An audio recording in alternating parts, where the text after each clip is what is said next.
உன் நாக்கில் என்ன இருக்கு? சோறு தான் தின்றியா? வெக்கமா இல்லை?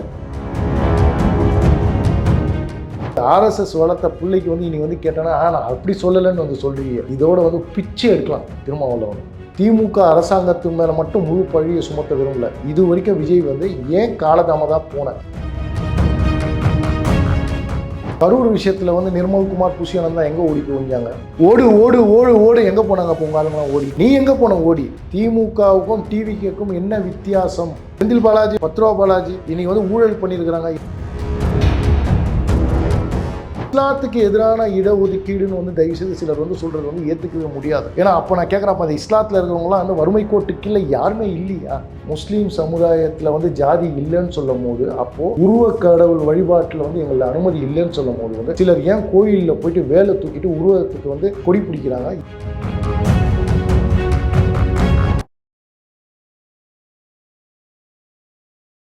இளையபாரத நேயர்களுக்கு வணக்கம். இன்றைக்கி நம்ம நேர்களில் நம்ம சிறப்பு விருந்தினர் பாஜகவை சேர்ந்த முகமது அத்தாவுல்லா சார் அவர்கள் தான். சார் வணக்கம் சார். வணக்கம், வாழ்க வளமுடன். ஜிஆர் சுவாமிநாதன் அவர்கள் ஒரு ஜட்ஜ்மெண்ட் கொடுத்துருந்தார். அதாவது மற்ற மதத்தினர் வந்து இஸ்லாமியர்களுக்கு ஏதாவது ஒரு ஜாதி அடுப்பில் போனோம் அப்படின்னா அவங்க ரிசர்வேஷன் கிடையாது அப்படின்ற மாதிரி ஒரு ஜட்ஜ்மெண்ட் கொடுத்துருக்காரு. அதை சில பேர் ஆதரவு தெரிவிக்கிறாங்க, சில பேர் எதிர்ப்பு தெரிவிக்கிறாங்க. ஸோ இந்த ஜட்ஜ்மெண்ட் நீங்கள் எப்படி பார்க்குறீங்க? நீங்கள் சார், அதாவது இந்த 3.5 இடஒதுக்கீடுன்னு வந்து பார்க்க போனீங்கன்னா, முன்னெல்லாம் வந்து பார்க்க போனால் எஸ்சி தாழ்த்தப்பட்ட சமுதாயத்துக்கு கொண்டு வரப்பட்ட அப்போல்லாம் வந்து அவங்களாம் வெளியில் அவ்வளோவா வரல. தயவுசெய்து வந்து ஒன்றே ஒன்று புரிஞ்சுக்கணும். நானும் ஒரு வீடியோவில் வந்து பேசியிருக்கிறேன். எனக்கும் வந்து இந்த இடஒதுக்கீட்டில் வந்து ஈடுபாடு இது இல்லை, ஆர்வம் கிடையாது. ஏன்னா அதை வந்து ஒழிக்கணும்.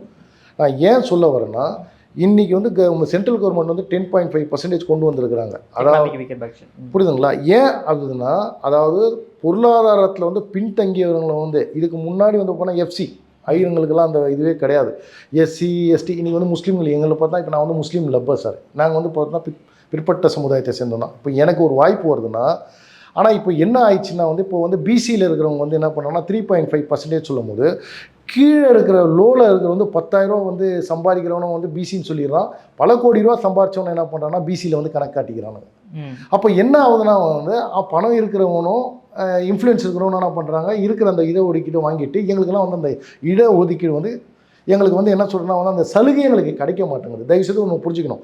நான் சலுகைகளை வந்து எடுத்துருன்னு வந்து மொத்தமாக சொல்ல வரல. என் வயிறு நிறைஞ்சிருக்குது, எனக்கு சலுகை தேவையில்லை. ஆனால் வயிறு காஞ்சி எத்தனை பேர் இருக்கிறாங்க சார்? நான் வந்து என்னென்னா இன்றைக்கி வந்து ஒரு மாதத்துக்கு 12,000 ரூபாய் வறுமை கோட்டு கீழே இருக்கிறவன் அவன் எந்த மதமாக இருந்தாலும் பரவாயில்ல, அவனுக்கு இடஒதுக்கீடு கொடுக்குறது தான் நியாயமான ஒரு இடஒதுக்கீடு. இது இஸ்லாத்துக்கு எதிரான இடஒதுக்கீடுன்னு வந்து தயவுசெய்து சிலர் வந்து சொல்கிறது வந்து ஏற்றுக்கவே முடியாது. ஏன்னா அப்போ நான் கேட்குறப்ப அந்த இஸ்லாத்தில் இருக்கிறவங்களாம் வந்து வறுமை கோட்டு கீழே யாருமே இல்லையா? எல்லாம் கோடீஸ்வரனுங்களா? அப்போ அவங்களுக்கு எல்லாமே அவங்களுக்கு சலுகைகள் கிடைச்சிருதானா? இல்லை. இன்றைக்கி அரசியல் பேருக்காக நான் பேசுறதுக்கு இந்த இடத்துல வரல சார். ஜிஆர் சுவாமிநாதன் கொடுத்த அந்த இதுக்கு தீர்ப்புக்கு என்ன நான் வந்து என்ன இன்றைக்கி நான் வந்து ஒரு விஷயத்தை மட்டும் இந்த இடத்துல வந்து மக்கள் மன்றத்தில் கேட்டுக்கிறேன். மதமாற்றம் இன்றைக்கி ஒரு மதத்துலேருந்து கல்யாணம் பண்ணிவிட்டு இன்னொரு மதத்துக்கு மாறுறதுனா தயவு செய்து சர்வேவை எடுத்து போடுங்க. நான் தப்பாக சொல்லலை. ஏன்னா இன்றைக்கி ஜென்ரேஷன் மாறி போச்சு. ஜென்சி வந்துச்சுன்னு நீங்கள் தான் சொல்கிறீங்க. இனி ஏன் ஒன்று சொல்கிறேன்னா வந்து இன்றைக்கி காதல் வந்து எந்த மதத்தில் இருக்கிறவங்களும் வரும். ஆனால் வந்து ஒரு இஸ்லாமிய பையன் வந்து ஒரு இந்து பொண்ணையோ இல்லை ஒரு முஸ்லீம் பொண்ணு ஒரு இந்து பையனை பண்ணாங்க, உடனே அந்த இடத்துல மதமாற்றம் கொண்டு வருது. எந்த விதத்தில் என்ன இது வந்து என்னென்னா அப்பட்டமான ஒரு நடக்குது, இல்லைன்னு சொல்ல வரல. ஆனால் அது வந்து என்ன ஒன்றா வந்து எதுவுமே தெரியாமல் சிலர்லாம் வந்து மதமாற்றம் பண்ணுறாங்கன்னா எனக்கு அதுதான் சார் ஒன்றும் புரியல. நான் என்னுடைய ஒரே ஒரு கோரிக்கை என்னென்னா, முஸ்லீம் மதத்துலேருந்து இந்து மதத்துக்கு எத்தனை பேர் போயிருக்கிறாங்க, இந்து மதத்துலேருந்து வந்து முஸ்லீம் மதத்துக்கு எத்தனை பேர் வந்துருக்காங்க, சர்வே எடுத்து காட்டுங்க. சும்மா பேசணும்னு சொல்லிட்டு வந்து இது வந்து முஸ்லீம்களுக்கு எதிரான 3% சார் இப்போ சொல்ல ஜாதி எங்களுக்கு தேவையில்லை. ஜாதி எப்போ வந்தது? அரசியல் எப்போ வந்ததோ அன்றைக்கே ஜாதி வந்துடுச்சு. மறுபடியும் சொல்கிறேன், மதத்தை வைத்து தான் அரசியல் பண்ண முடியல. அது இல்லைன்னா அரசியல்வாதிக்கு வேலையே இல்லை. ஸோ அந்த இதுக்கு வந்து அந்த தீர்ப்புக்கு நான் வரவேற்பு கொடுக்குறேன். ஆனால் மறுபடியும் சொல்கிறேன், இந்த அரசாங்கத்துக்கிட்ட வேண்டி என்ன வைக்கிறேன்னா, இந்த இடஒதுக்கீடுன்னு வந்து பார்க்க போனீங்கன்னா வந்து அவங்க வந்து ஒவ்வொருடைய குடும்ப பொருளாதாரத்தை வந்து பார்த்துட்டு இன்றைக்கி தான் வந்துடுச்சு சார் அந்த டேட்டாவை எடுத்துகிட்டு இது வந்து உண்மையிலுமே வந்து ஒரு மாதத்துக்கு 15,000க்கு கீழே உள்ள சம்பளம் உள்ளவங்களுக்கு மட்டும்தான் இந்த கோட்டான்னு சொல்லி நீங்கள் வந்து அறிவிக்கணும். தவிர அதை மதத்தை வைத்து நீங்கள் பண்ணக்கூடாது. அது நானே எதிர்க்கிறேன். அது இந்துவாக இருந்தாலும் சரி, முஸ்லீமாக இருந்தாலும் சரி, கிறிஸ்துவா. உடனே இங்கே இருக்கிறவங்களாம் வந்து பார்க்க போனீங்கன்னா நீங்கள் என்ன வேணால் பார்த்துங்க சார். உடனே சோசியல் மீடியா இது என்னை பார்த்து எங்கள் மதத்தை கேட்குறேன், உங்கள் மதத்தை வந்து சிஎம் வந்து முஸ்லீம் மதத்துக்கு போனுவாரா, சிஎம் கிறிஸ்டின் மதத்துக்கு வந்து பேசுகிறான்னு சொல்லி நீங்கள் முதல்ல பிரிவினை ஏற்படுத்துகிற மாதிரி பேசாதீங்க. இந்த நேரத்தில் ஒத்துமையாக இருக்கணும். என் சமுதாயத்துக்கு தான், என் சமுதாயத்தில் இருக்கிற எஸ்சி சமுதாயத்தில் வந்து இன்றைக்கி கோடீஸ்வரவங்க எத்தனையோ பேர் இருக்கிறாங்க. அந்த தாழ்த்தப்பட்ட அந்த மக்களுக்கு கொடுங்கன்னு சொல்லி அவங்க முன்னாடி வரணும். இன்றைக்கி முஸ்லீம் சமுதாயத்தை பொறுத்த வரைக்கும் எங்களுக்கு இந்த கோட்டா வேணாம், வந்தால் அதை ரிஜெக்ட் பண்ணோம். அதை தான் சொல்ல வரேன். நீங்கள் தேர்ந்தெடுக்கிறதுலேயே வந்து என்னென்னா வந்து உங்களுக்கு தெரிஞ்சவங்களை வந்து தூக்கி வந்து போட்டுட்டு எங்களுக்கு சலுகைகளை வந்து நீங்கள் வந்து எதுவும் கொடுக்காம அதை நீங்கள் வந்து முஸ்லீம் சமுதாயத்தில் வந்து இந்த மாதிரி ஜாதியே கிடையாது அப்படின்னு சொல்லும்போது தான் நான் ஒரே விஷயத்தில் இந்த ஒருத்தர் கேட்கணும்னு நினைக்கிறேன் சார். முஸ்லீம் சமுதாயத்தில் வந்து ஜாதி இல்லைன்னு சொல்லும் போது அப்போது உருவக்கடவுள் வழிபாட்டில் வந்து எங்களுக்கு அனுமதி இல்லைன்னு சொல்லும் போது வந்து சிலர் ஏன் கோயிலில் போயிட்டு வேலை தூக்கிட்டு உருவத்துக்கு வந்து கொடி பிடிக்கிறாங்க, ஏன் அவங்க முட்டு கொடுக்குறாங்க? அப்போ அவங்க பதவிக்காக பண்ணுறாங்களா, இல்லை தன் சமுதாயத்துக்கு பண்ணுறாங்களா, இல்லை நம்ம மக்களுக்காக பண்ணுறாங்களா? சார் அரசியலுக்காக எதையும் பேசாதீங்க சார். இன்றைக்கும் சொல்கிறேன், தொப்பி போட்டதால் நீங்கள் எனக்கு கருணை காட்ட வேண்டாம். ஒவ்வொரு குடிமகனுக்கு என்ன சட்டம் இருக்குதோ அந்த சட்டத்தை அமுல்படுத்துங்க. இது வரைக்கும் நடந்தது வேறு. ஆனால் இப்போ வந்து என்ன ஒன்றா வந்து நீங்கள் அந்த என்ன ஒதுக்கீடு இருந்தாலும் நியாயமான முறையில் வந்து கொடுக்குறவங்களுக்கு கொடுங்க சார். ஐயருங்க வந்து இன்றைக்கி வந்து எவ்வளோ நீங்கள் வந்து சொல்லிங்க, இன்றைக்கி அப்பேற்பட்ட ஐயருங்களுக்கும் ஒதுக்கீடு கொடுத்தது பிஜேபி கவர்மெண்ட். அதை தான் சார் சொல்ல வரேன். பிஜேபி வந்து பார்க்க போனால் இந்தியாவிலேயே வந்து பார்க்க போனால் பிஜேபியால் மட்டும்தான் சார் கொண்டு வர முடியும். இது என்றைக்கு இஸ்லாமிய சகோதரர்கள் உணர்கிறாங்களோ உங்களை வைத்து அரசியல் சிம்பிளாக இருக்குங்க. இன்றைக்கி ஒரே முஸ்லீம், நான் இத்தனை நாளாக பிஜேபியில் இருக்கும்போது தான் இவனை வந்து அசிங்கமாக தீர்த்திருந்தாங்க. ஆனால் இன்றைக்கி உன் கட்சியில் இருக்கிற வந்து டிவி கீழே போனால் இன்னொரு முஸ்லீம் அவனை காரி துப்பான். இப்போ அந்த முஸ்லீம் இவனை காரி துப்பான். அப்போ யார் தான் உண்மையாக முஸ்லீமு? நான் எனக்கு வரேன். ஆனால் பச்சையாக நீங்கள் வந்து பேசுகிறீங்க. அப்போ வந்து இதெல்லாம் வந்து இஸ்லாத்தில் வந்து என்ன குரானில் எழுதி இருக்குதா இந்த கெட்ட வார்த்தைகள்லாம்? நான் கேட்குறேன். இது யார், எந்த தலைவனுக்கு வழிகாட்டினா? நபிகள் நாயகம் எப்படி தான் போக சொன்னாருங்களா? இல்லை. ஆமாம், இல்லை சார், அதுதான் உண்மை. இவனுங்களுக்கு என்ன தேவையோ அதை எடுத்துப்பானுங்க, இவனுக்கு என்ன தேவையோ உடைய திணித்து விடுவாங்க. நான் இப்போ எல்லா கமெண்ட்ஸும் பார்க்குறேன். இறைவனர்களால் இப்போ எனக்கெல்லாம் பார்ப்போம்னா கமெண்ட்ஸ்லாம் வந்து ரொம்ப தப்பாலாம் பேசுறதில்ல. நான் இன்றைக்கும் சொல்கிறேன், பிஜேபியில் இருந்தாலும் நான் ஓப்பனாகவே சொல்கிறேன் சார், அரசியலில் வந்து என்னுடைய இஸ்லாமிய சகோதரிகளுக்கு ஏதாவது வந்து நலத்திட்டங்களை கொண்டு வரதுக்காக தான். ஏன் நான் சொல்ல வரேன்னா, தப்பாக நினச்சிக்காதீங்க, இவர் வந்து ஜாதி நினச்சிக்காதீங்க. ஏன்னா பிஜேபியை பொறுத்த வரைக்கும் விவசாய அணி இருக்குது, இளைஞர் அணி இருக்குது, எஸ்சி அணி இருக்குது, எஸ்டி அணி இருக்குது, ஓபிசி அணி. ஒவ்வொரு அணிக்கும் ஒவ்வொரு இருக்கும்போது வந்து அத்தா உல்லான்னு சொல்கிற ஒரு ஆள் இஸ்லாமிய சகோதரர்களுக்காக தான் இன்னமும் வந்து ஓப்பனாக சொல்லணும்னா நிறையா நடந்துக்கிட்டு இருக்கிறேன். அந்த சமுதாயத்துக்கு நல்லது பண்ணுறதுக்காக எனக்கு ஏதாவது பதவி கொடுங்கன்னு சொல்லியதால் தான். வெக்கல்லாம் இல்லை சார். சும்மா அரசியல் வந்து நான் பதவிக்கு வரல, நான் சேவை செய்ய வந்தேன்னு சொல்லி நான் இந்த வெத்து அறிக்கையெல்லாம் விடுறதுக்கு வரல. இன்னமும் நான் முயற்சி பண்ணிக்கிட்டு வரேன். நிச்சயமாக என் சமுதாயத்துக்கு இந்த பிஜேபி அரசாங்கம் மூலமாகவே வந்து எல்லாமே சேரும்னு சொல்லி இந்த இடத்துல நான் வாக்குறுதி கொடுக்குறேன் சார். நிச்சயமாக சார். அதே மாதிரி இப்போ வந்து வன்னியரசு அவர்கள் வந்து விஜய்கிட்ட வந்து கோரிக்கை வைக்கிறதா சொல்லியிருக்காரு. அதாவது இஸ்லாமியர்கள் வந்து விடுதலை செய்யப்பட வேண்டும் அப்படின்ற மாதிரி ஒரு கோரிக்கை வைக்கிறாரு சார். இது ரெண்டு தரப்பாகவும் பார்க்கப்படுது. ஏன்னா ரொம்ப நாள் ஜெயிலில் இருந்துட்டாங்க அப்படின்ற மாதிரி ஒரு பக்கமும், இன்னொரு பக்கம் இவங்கெல்லாம் பயங்கரவாதிகள், இவங்கெல்லாம் ஏன் ரிலீஸ் பண்ணுறீங்க அப்படின்ற மாதிரி ஒரு வாதம் வைக்கப்படுது சார். நீங்கள் எப்படி பார்க்குறீங்க அதை? சார் நான் வந்து ஒரே ஒரு குடிமகனை ஓப்பனாக சொல்கிறேன். இந்த இடத்துல மதத்தை வைத்தெல்லாம் இல்லை. ஏன் ஒன்றுனா, இந்த தேசத்துக்கு எதிராக கொடூர செயலில் ஈடுபட்டவங்களை வந்து விடுவிக்க கூடாது. அவன் எந்த மதமாக இருந்தாலும் சரி. அதே நேரத்தில் வந்து இது இல்லாமல் வந்து 25-30 வருஷமாக வந்து கைதிகள் இருந்தாங்கன்னா அவங்க கருணையின் அடிப்படையில் வந்து விடுவிக்கலாம். இதுக்கு வழிவகுத்தது யாருன்னா முன்னால் இருந்த திமுக ஆட்சி தான். ஏன்னா முன்னாள் பிரைம் மினிஸ்டர் கொல்லப்பட்ட அத்தனை பேரையும் விடுதலை பண்ணும் போது தான் இதோடைய தாக்கம். நான் அப்பயே எதிர்ப்பு தெரிவித்தேன், இதுக்கு வந்து தப்பான முன்னுதாரணமாக இது அமைஞ்சிரும். அதே நேரத்தில் இதே திமுக அரசாங்கத்தில் இதே திருமாவளவன் வந்து என்னென்னா வந்து கோவை பாஷா இறந்ததுக்கு வந்து அவருடைய மரணத்தில் போய் கலந்துக்கிறது ரொம்ப பெரிய தவறு சார். இன்னைக்கு வந்து குற்றவாளி இல்லை வந்து அவர் இல்லைன்னு சொல்லும்போது அப்போ எதுக்கு இத்தனை வருஷமாக அங்கே இருந்தாங்க? அப்போ அவர் அரெஸ்ட் பண்ணது யாருன்னா இதே திமுக அரசாங்கம் தான்.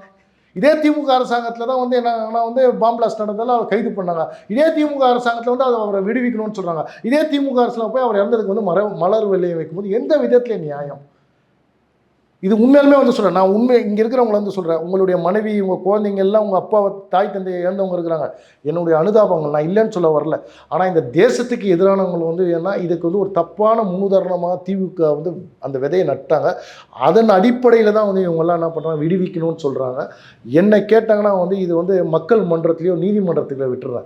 ஏன்னா உனக்கு கொடுக்கப்பட்ட போது எனக்கு கொடுக்கப்படலைன்னா வந்து அது வந்து அநீதி தான். ஆனால் இதற்கு வந்து அரசாங்கம் என்ன முடிவு எடுக்க போகுதுன்னு தான் நான் இங்கேருந்து சொல்லிடலாம், வேண்டாம்னு சொல்கிறது போது நான் இன்றைக்கும் ஒரே விஷயத்தை சொல்கிறேன். இந்த தேசம் பாதுகாப்பாக இருக்க வேண்டும், இந்த தேசத்தில் இருக்கிற மக்கள் பாதுகாப்பாக இருக்கணும், ஒவ்வொரு வந்து குடிமகனும் பாதுகாப்பாக இருக்கணும். இதுதான் என்னுடைய வேண்டுகோள். தவிர இந்த தேசத்துக்கு எதிராக வந்து நான் சொல்கிறேன் வெளியில் இருக்கிற இஸ்லாமியனா அவன் இஸ்லாமியன் கிடையாது சார். என்னை பொறுத்த வரைக்கும் அவன் தேச துரோகி தான். நான் பயங்கரவாதி தான் சொல்லுவேன். ஆனால் அதுக்கும் வந்து இஸ்லாமிய பயங்கரவாதிகள் வந்து நீங்கள் வந்து பேரை சூட்டாதீங்கள்.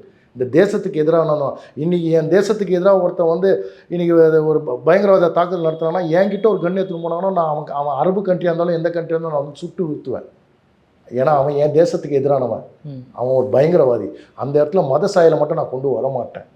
இதை ஒவ்வொரு இந்திய குடிமகனும் ஒவ்வொரு இஸ்லாமியும் சிந்திக்கணும். கடைசி ஒரே ஒரு கேள்வி சார். இப்போ விஜய் அவர்கள் வந்து இந்த கரூரில் இறந்தவர்களுக்கு வந்து கருணை அடிப்படையில் வந்து அரசு வேலை கொடுத்துருக்காரு. இதை வந்து 2 விதமாக பார்க்கப்படுது. ஒன்று வந்து கருணை, சரி அவங்க இறந்துருக்காங்க கொடுக்கலாம் அப்படின்ட்டு. இன்னொரு பக்கம் வந்து கவர்மெண்ட் வேலைக்காக எத்தனையோ பேர் கஷ்டப்பட்டுக்கிட்டு இருக்காங்க. ஒரு ஒரு அரசு நிகழ்ச்சியில் கலந்துருந்து இறந்தால் கூட ஓகே, சும்மா ஒரு சினிமார் வந்திருக்காரு, ஒரு நிகழ்ச்சியில் கலந்து போய் இறங்குறாங்க, அவங்களுக்கு போய் கவர்மெண்ட் வேலை கொடுக்கலாமா அப்படின்ற மாதிரி இன்னொரு பக்கம் வாத வைக்கப்படுது சார்.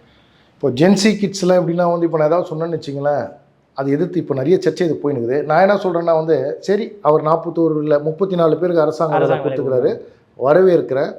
இந்த கள்ளச்சாராயம் குச்சி செத்தாங்களே அவங்களுக்கு நீங்கள் வந்து வேலை கொடுங்க. இப்போது அந்த வாயு வேலை கசிஞ்ச அவங்களுக்கு வேலை கொடுங்க.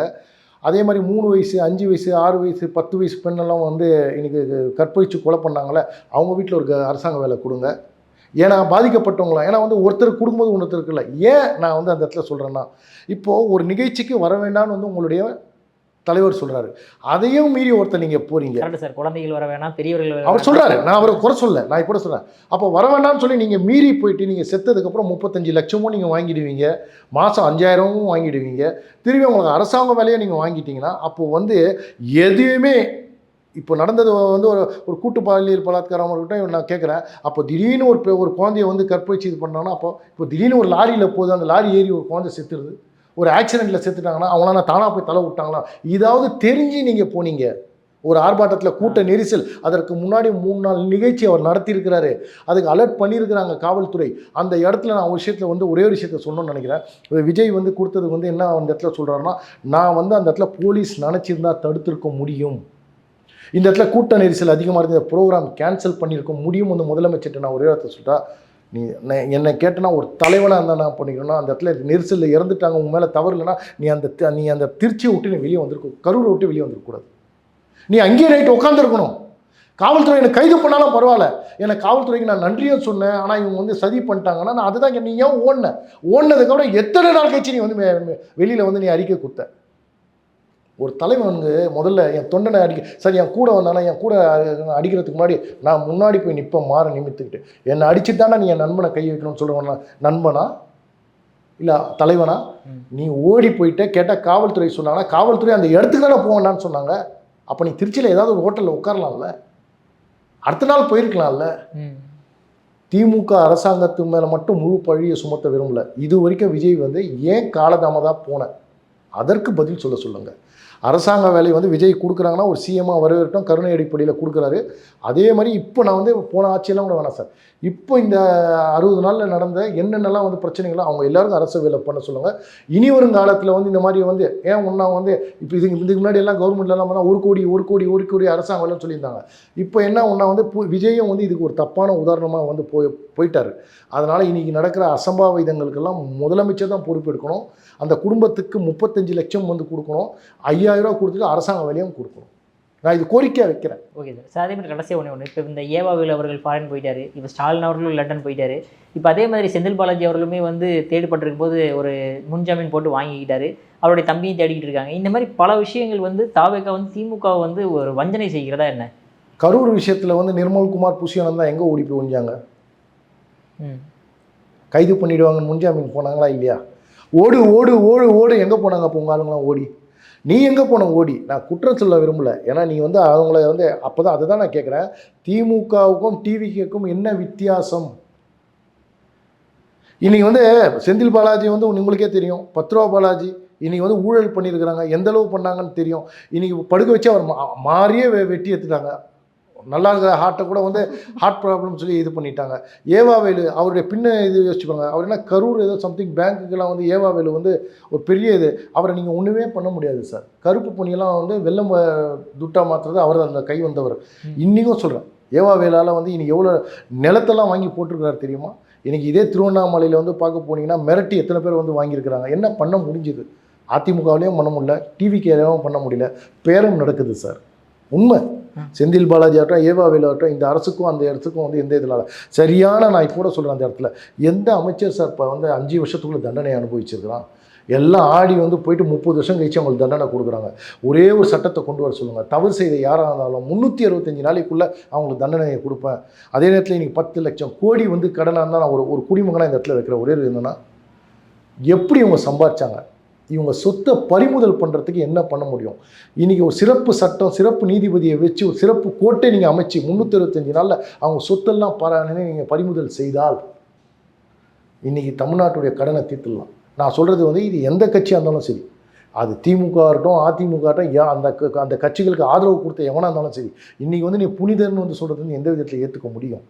என்னை கேட்டால் இன்றைக்கி வந்து அந்த வந்து விஜயோடைய தூய சக்தியில் வந்து இன்றைக்கி அசுர சக்தியாக மாறிடுச்சு. வைகோ முட்டு கொடுத்த வைகோ இன்றைக்கி திமுக முட்டு கொடுத்து அதை வச்சு சம்பாதிச்ச வைகோ உங்கள் கட்சியில் வந்துட்டார். இன்றைக்கி திருமாவளவன் வந்து என்னென்னா முட்டு கொடுத்த திருமாவளவன் நீங்கள் வந்துட்டார். ஐயுஎம்எல் கட்சி வந்து 30 வருஷம் 40 வருஷம் நட்பு வச்சு நீங்கள் வந்துட்டாங்க.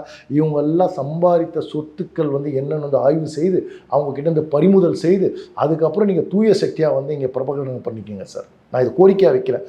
முடியுமா சிஎம் விஜயால்? விஜய் சார் உங்களுக்கு தைரியம் இருக்குதா? சரி சார். சார் திருமாவளவன் பேசும்போது ஒரு சின்ன ஒரு விஷயம் ஞாபகம் வருது சார். அதாவது ஒரு 2 டேஸ் முன்னாடி ஒரு பேசும்போது என்ன சொல்கிறார் அப்படின்னா, பாஜக தமிழ்நாட்டில் வந்துடக்கூடாதுன்றதுக்காக தாவேக்காவும் திமுக கூட ஒன்று சேருங்க அப்படின்ற மாதிரி சொல்கிறாரு சார். அந்தளவுக்கு பயமான பாஜக மேலே இப்போ விசிகேக்கு எப்படின்னா, அவர் தலைவருக்கு வந்து வயசாயிடுச்சு. ஆமாம், அவருக்கு ஞாபக சக்தி ரொம்ப கம்மியாயிடுச்சு. வெளியில் வந்துடுறாரு, திரும்பி கேட்டால் திமுகவோட நாங்கள் ஒன்றும் கூட்டணியில் தான் இருக்கிறோம்னு சொல்லுவாங்க. அதாவது என்னென்னா, கீழே விழுந்தா கூட என்ன உன்னை வந்து மீசையில் மண் ஓட்டலன்னு சொல்லி காட்டுறாரு. இந்தாண்ட என்ன பண்ணுறாரு, வன்னியரசை வச்சுக்கிட்டு டிரான்ஸ்ஃபரு அது இது அவருக்கு வந்து திருச்சியில் எனக்கு சீட்டு வேணும், எனக்கு இந்த போஸ்ட் வேணும், எனக்கு இந்த மினிஸ்ட்ரி சரியில்லைன்னு சொல்லி உள்ளே போடுறாரு. ஆனால் வெளியில் வந்து இது பண்ணல. எப்போ விஜய் ஆட்சியிலும் பங்கு அதிகாரத்தில் பங்குன்னு சொன்ன உடனே அப்பயே வந்து என்னென்னா, இந்த கூட்டணி அடிமைகளுக்கு எல்லாம் வந்து ஆசை வந்துடுச்சு, பேராசை வந்துடுச்சு. இன்றைக்கி வந்து நெருக்கடி கொடுக்க ஆரம்பிச்சிட்டாங்க. அதனால தான் விஜய் என்ன பண்ணுறாருன்னா வந்து குதிரை பேரத்தில் வந்து என்ன பண்ணுறாங்க, வேறு கட்சியில் இருக்கிற எம்எல்ஏகள்லாம் வந்து ராஜினாமா பண்ண வச்சு இது ஓப்பனாக வந்து சொல்லியிருக்கிறாரு. வைகோவே சொல்லியிருக்கிறாரு. என்ன சொல்லியிருக்கிறாரு, நீங்கள் ரிசைன் பண்ணிவிட்டு வந்துடுங்க, நாங்கள் உங்களை ஜெயிக்க வைக்கிறோம். விஜய் சொன்னதாகவே வாக்குமூலம் கொடுத்துருக்கிறாரு. அதனால் வந்து அவர் வந்து என்னென்னா, ஒன்ஸ் அவர் ஸ்ட்ராங் ஆகிட்டாருன்னா விசிகா அதெல்லாம் வந்து இவர் முன்னாடி மறுபடியும் துண்டு போட்டு வச்சுக்கிறாரு திருமாவளவன். ஒரு வேளை விஜய் நாளைக்கு வந்து தனித்துவமாக வந்து மெஜாரிட்டியோட வந்துட்டார்னா எங்கெல்லாம் வெளியே அமிச்சிட்டாங்கன்னா அப்போ நம்ம மறுபடியும் திமுகவில் போய் காலை பிடிச்சின்னு அழுகணும் இல்லையா? அதனால் இங்கே வந்து போடுறாரு. இன்றைக்கி அமித்ஷா எனக்கு வந்து வாழ்த்து சொன்னார். ஏன்னா இன்றைக்கி பிஜேபி ஆர்எஸ்எஸ் வளர்த்த பிள்ளை விஜய்ன்னு சொல்லிட்டு உன் நாக்கில் என்ன இருக்குது? சோறு தான் தின்றியா? நான் கேட்குறேன். வெக்கமாக இல்லை? ஒரு தலைவன் நீ எப்படி வந்து அந்த இடத்துல வந்து பேசணும்? இன்றைக்கி ஆர்எஸ்எஸ் வளர்த்த பிள்ளைக்கு வந்து இன்றைக்கி வந்து கேட்டேன்னா நான் அப்படி சொல்லலைன்னு வந்து சொல்கிறீங்க.